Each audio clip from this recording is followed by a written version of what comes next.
Hoje eu estou recebendo aqui um talento. Ele é considerado hoje um dos mais jovens jornalistas do Brasil, fazendo o maior sucesso. Será que tem idade para fazer sucesso? Ou depende só do talento? Pois é, nós estamos recebendo aqui o Dudu Camargo, que vai falar sobre a sua experiência e a sua vida profissional. E também a gente vai tentar arrancar alguma coisinha dele da sua vida particular. Dudu, obrigado, viu? Prazer você estar aqui com a gente. Eu que agradeço essa oportunidade de dividir um papo nessa sala tão gostosa aqui, com esse pessoal que assiste e brinda sempre você com uma grande audiência. Como é que você caiu nas graças desse homem tão fantástico que todo mundo ama, Silvio Santos? Primeiro que é um prazer muito grande ter o carinho do Silvio Santos, que é um ícone da televisão brasileira e um ídolo para mim, para muita gente, até principalmente quem trabalha em televisão tem sempre Silvio Santos como ídolo. E ele não só por ser um apresentador, mas também inspira muitos empresários por aí, porque ele é um empresário de muito sucesso. Então eu fico muito feliz de ter o carinho dele. Amo e gosto muito de fazer televisão, comunicação é um amor, uma paixão que tenho muito grande e sempre estive envolvido com televisão, desde os meus 9 anos de idade, quando comecei minha carreira artística. Começou com o quê? Eu comecei, na verdade, como modelo de passarela. É? Aí depois eu fui me envolvendo com o bastidor da televisão, comecei a gravar primeiro comerciais de televisão, que foi através de agências, depois comecei a fazer meus primeiros trabalhos envolvido com a apresentação, só que a apresentação mesmo de programa foi chegando ali com uns 14, 15 anos. Nos primeiros anos de carreira artística foi mais dedicado à atuação, dedicado à modelagem, porque com 9 aninhos, modelo mirim, né? Mirim, Fazendo aí até desfile em passarela, cheguei a fazer. Meu primeiro trabalho foi desfile, né? Depois comecei a fazer trabalho como modelo, né? Fazendo catálogo de lojas e por aí vai. E respondendo a tua pergunta em relação ao Silvio, vim conhecer o Silvio com meus 17 anos, que foi o momento em que eu tive a primeira conversa com o Silvio Santos, que foi algo magnífico e já era uma vontade, um sonho meu, porque eu já tinha essa vontade. Eu falei, não, um dia eu tenho que falar com o Silvio Santos. Como é que você chegou no Silvio? Então, eu já fazia alguns trabalhos no SBT como ator. Né? Em algumas novelas. Simulações. O Ratinho tinha um quadro que é Histórias que o Povo Conta, que dramatizava algumas situações. Sim. O próprio Gugu, quando apresentava o Domingo Legal, tinha os quadros Aconteceu Comigo, Lendas Urbanas, que detalhavam histórias que eram dramatizadas por atores. E aí eu comecei a fazer os primeiros trabalhos e comecei a ter contato com o bastidor do SBT lá dentro. Até que eu conheci num bastidor de uma gravação o Silvio Santos. E tive alguns encontros depois, lá de dentro da emissora, até no próprio salão, onde ele corta o cabelo. Não só ele, até o presidente, o Michel Temer, corta cabelo lá, que era o Jassa. O Jassa. E aí eu sempre tive a vontade. Quer dizer, para conhecer o Silvio, você conheceu no Jassa. Praticamente, a maioria dos encontros foi no Jassa, mas cheguei a conhecer ele primeiro lá dentro do SBT, nas gravações que eu fazia. Batendo papo com ele lá no SBT ou não? Só cumprimentava? Não, cheguei a conversar um pouco, mas as conversas mais extensas e definitivas aconteceram lá no Salão do Jassa. Mas o que acontece, para você ter uma ideia? Eu já tinha essa vontade, esse desejo de falar pro Silvio Santos, contar um pouco da minha história e da minha vontade. Mas você ia no Jassa para cortar seu cabelo ou porque você queria aproximar do Silvio Santos? Você sabe que eu vou revelar aqui um segredinho. Quem não conhece o Jassa vai analisar que é um simples cabeleireiro, mas na verdade o que acontece lá? São profissionais de qualidade, estou fazendo merchan aqui pro Jassa. E não só isso. Maravilhoso, Jassa. Lá tem um cappuccino espetacular. O melhor cappuccino que eu já tomei na minha vida foi lá no Jassa. É lá no Jassa. Sei. Tá vendo? Não é só o corte de cabelo não. Lá, tá vendo? Lá também tem um cappuccino delicioso. Delicioso. Que é preparado na hora. E o primeiro contato que você teve assim mais próximo mesmo foi com o Silvio foi lá no Jassa. Foi no Jassa, as conversas que tive com ele e sempre mostrando tudo que eu já tinha feito e as minhas vontades de fazer dali pra frente. Claro que tem muita gente que procura o Silvio no Jassa. Sim. Muita gente.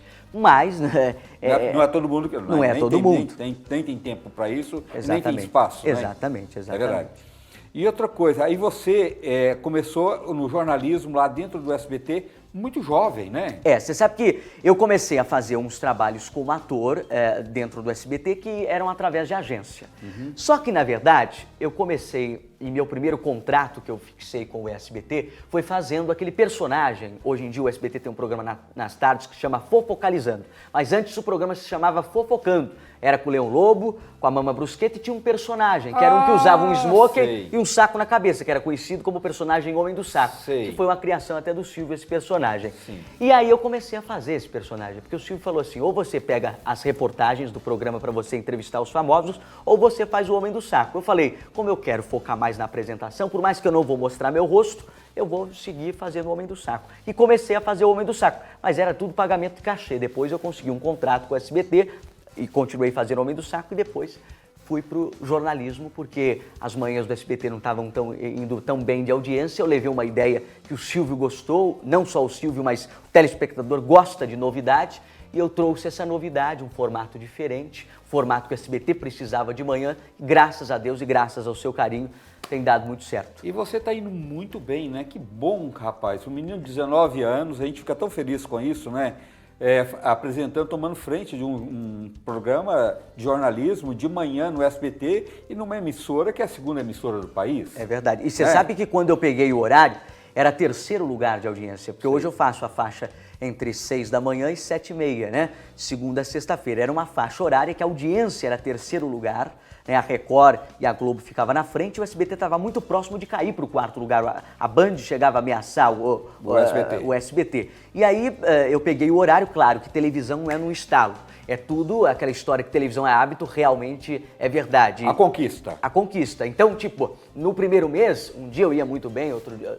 Normal. 2 dias mal, um dia bem, até que foi se consolidando, e hoje teve um crescimento tão grande que hoje eu sou segundo lugar do horário, já cheguei a ficar na frente da Globo, no dia 1º de janeiro, inclusive, abri 2018 ficando na liderança. Isso é o máximo, E aí, em segundo lugar, todo dia com ampla vantagem, por exemplo, dando o dobro da Record. Ultimamente eu tenho dado o dobro da Record na média. Tem provocado muito eles, porque, imagina, um jovem, quando eu entrei no jornal, hoje eu estou com 19, mas quando eu entrei no jornal eu estava com 18. Imagine a Record perdendo, né, a audiência ali daquela faixa horária para um garoto jovem de 18 anos que não tinha nome televisivo ainda e conquistando a audiência. Olha, eu já ouvi falar, não sei se é verdade, que a Record está te sondando. Isso é verdade ou é mentira? Eu acredito que possa ser verdade. Sondar, hein? Sondar. Ainda nada de proposta que me fizeram. Mas eu acredito que possivelmente mais pra frente vai se ter uma sondagem, porque realmente o horário da Record tá muito mal. A gente conseguiu esvaziar o público que estava com a Record, tirou aquele público de lá e trouxe para o SBT. Mas por quê? Você acha, lógico, seu carisma, seu talento, tudo isso pesa, né? Mas a Record também, né, nesse horário, eles põem uma coisa muito pesada. O que você faz é uma coisa um pouco mais leve. Não, mas você sabe que o pesado, esses assuntos policiais, essas notícias factuais, acabam atraindo o público. Antigamente o jornal, quando não era apresentado pela Joyce e pela Karen, as duas jornalistas que faziam num formato de bancada, dava muita política, dava esporte, assuntos variados, um jornal mais clean, mais leve, mas que não se tinha audiência, mas os assuntos policiais acabam dando audiência. Isso que eu fico impressionado. A Record leva e faz o factual muito bem, e mesmo assim nós estamos ganhando dela e com uma estrutura inferior de equipe, de questão... Uma equipe pequena. Pequena, estrutura... A Record tem helicóptero em todos os estados praticamente, entra ao vivo de todos os lugares. Mas televisão, aliás, acho que tem muito mais ver talento, tá? E às vezes uma coisa que não precisa ser tão grandiosa faz tanto sucesso. Você vê esse programa aí que está há quantos anos no SBT, que é uma produção barata, mexicana, né? E quantos anos não está no ar, que é o infantil lá, que hoje não é infantil, que todo mundo assiste. Chaves. O que é o Chaves. O Chaves, né? Faz muito sucesso. Faz muito sucesso, você vê. Não tem essa coisa, porque tem helicóptero, tem uma superprodução. Às vezes tudo isso é muito bobagem. O arroz e feijão bem feito resolve tudo, né? Sim. A simplicidade. Às vezes o pessoal quer inventar muito em televisão e o simples acaba dando resultado. Você não vê, por exemplo, o Geraldo lá na Record com aquelas matérias contando simplesmente as histórias, né? E dando uma audiência incrível, porque é o simples dando audiência. Dando audiência. Isso que é bacana. E você tem medo, assim, de ficar, você é um menino de 19 anos, fazendo esse tipo de jornal, você continuar só nessa linha ou isso não te incomoda de maneira alguma? Você sabe por que não me incomoda? Primeiro que eu gosto de fazer o jornal, gosto de informar as pessoas, já me acostumei nessa dinâmica, é um jornal ao vivo, onde eu improviso muito, onde se tem diversos assuntos que eu consigo trabalhar, não só os assuntos policiais, assuntos mais leves também, a gente fala de algumas coisas que estão surgindo aí na moda, músicas e tudo mais. Só que as pessoas, e muitas vezes até diretores de televisão, me param e falam: Dudu, você está fazendo jornal, certo? Você faz muito bem. Mas você também leva jeito para o auditório, você leva jeito para entretenimento. Eu acho que futuramente você deve fazer isso. Estou aguardando a oportunidade, mas tudo tem seu tempo. E eu acredito que pelas pessoas enxergarem também esse outro caminho, não vão ficar só naquilo: o Dudu é um apresentador só de telejornal policial. Não.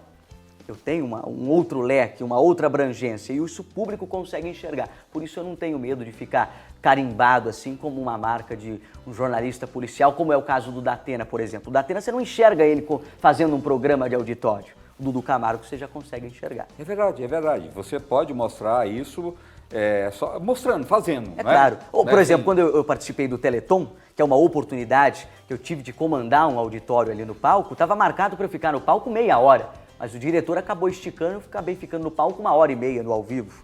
Porque Olha, foi rendendo dando audiência. Você lembra do Faccioli, quando começou lá na Record, que tinha aquele programa de manhã? Eu assistia, que era a minha época de escola, que eu acordava cedo. Era praticamente no seu horário, né? Ele pegava da igreja e o programa dava traço. Exatamente, pegava do traço. Do traço. E aí eles me convidaram, que eu fazia lá uma medicina natural, eles me convidaram e eu comecei a fazer uma vez por semana. Tá? Um quadro de 20 minutos. Você fazia ao vivo ou era matéria? Matéria. Matéria gravada. Aí, de uma vez por semana, eles começaram a colocar 2, 3, eu entrava, o programa chegava, que estava dando traço, ele pulava para 5, 6. Sim. Tá? Eu acompanhava. Então, quer dizer, era dentro de um quadro, de um programa pesado, mas eu ia lá e falava de uma coisa mais leve, mas também a pessoa gosta de tudo isso. Exatamente. Né? Que dá para dar essa mexida e deixar o programa mais leve e agradar todo mundo. Você não acha isso? Eu acho isso, até porque jornal, ele está lá para informar. Se você leva uma pauta informativa, mesmo que for uma receita, você está informando as pessoas de como realizar e como fazer e executar aquela culinária ou aquela receita. E isso é muito importante, as pessoas acabam enxergando o jornal simplesmente, eu chamo a notícia e entra a reportagem. Não, você pode explorar de uma forma diferente e isso acaba sendo a novidade que o público vai gostar e que vai virar uma opção decente, uma opção legal para o público no horário. O Wagner Montes está fazendo isso, o Wagner é muito meu amigo, a Sônia Lima, está fazendo isso no Rio de Janeiro. Mas você sabe que ele está levando o pau do Dudu Camargo todo dia lá no Rio de Janeiro. Nós estamos dando segundo lugar, inclusive a Record jogou ele para de manhã. Ele estava, me parece que em um outro horário, jogou ele para de manhã. Eu entro no ar às 6, ele entra às 6h30, eu concorro com ele apenas meia hora. Mas nessa meia hora, desde o dia que ele estreou, ele não ganhou nenhum dia. E ó que o Wagner, você conhece bem, ele é um nome muito forte no Rio de Janeiro. Muito. Graças a Deus os cariocas me prestigiam bastante com o carinho da audiência. Mas é uma concorrência sadia, eu brinco aqui, mas gosto e admiro muito o Wagner. E tem espaço para todo mundo, tem, isso é bobagem. Claro, claro. Né? Outra coisa, Dudu, as pessoas falam, Dudu imita muito o Silvio Santos. Eu vou falar para vocês, eu conheço ele fora da televisão, tá? É o jeito dele. Tá? E outra coisa, não é imitar. Foi uma coincidência de você parecer um pouco a forma de falar com o Silvio, mas isso é uma coisa muito boa, né? Você sabe que Santos, né? Não é só você que fala isso, não. Muitos amigos que já me conhecem há anos, que estudaram comigo, eles ficam indignados quando eles veem lá alguns comentários. Nossa, o Dudu Camargo está imitando o Silvio Santos. Eles ficam indignados porque eles me conhecem e sabem que esse é realmente o meu jeito, né? Te conhece fora de cena. Exatamente, exatamente. Né? Tem vontade de voltar a ser ator? Olha, se surgiu o convite, por que não? É uma experiência boa. Teatro. Se bem que o meu amor, minha paixão maior é a comunicação, a apresentação. Dudu, você sabe que televisão a gente tem um tempo curto, mas verdade. Adorei te receber aqui. Volta mais vezes. Fiquei feliz de bater esse papo com você e dividir algumas experiências com o público de casa. Muito obrigado e mais sucesso que você merece.